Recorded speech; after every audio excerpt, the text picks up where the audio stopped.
AI နဲ့မြန်မာစကားပြောနောက်ခံအတန်လုံနီးစာသားကနေအတန်ပြောင်းတဲ့နေရာမှာစမ်းကြည့်ရသလောက် Google AI Studio နဲ့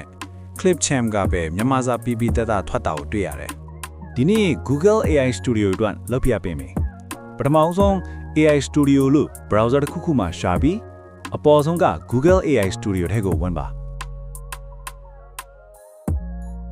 ပြီးရင် Text to Speech ဆိုတာကိုနှိပ်ပါဒီနေရာမှာနောက်ခံပြောမဲ့လူကိုတစ်ယောက်နှစ်ယောက်ရွေးလို့ရပါတယ်ပြောမဲ့အတန်ကိုလည်းစိတ်ကြိုက်ရွေးလို့ရတယ်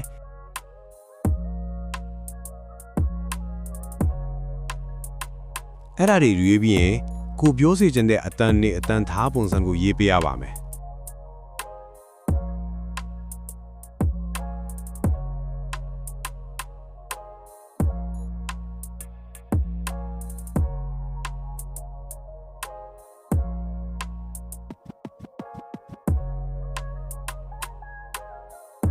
နောက်ဆုံးအဆင့်ကတော့ကိုပြောစီခြင်းတဲ့စာတွေကိုရေးပေးပြီးအောက်က RAM ဆိုတာလေးနှိပ်လိုက်ရပါပြီ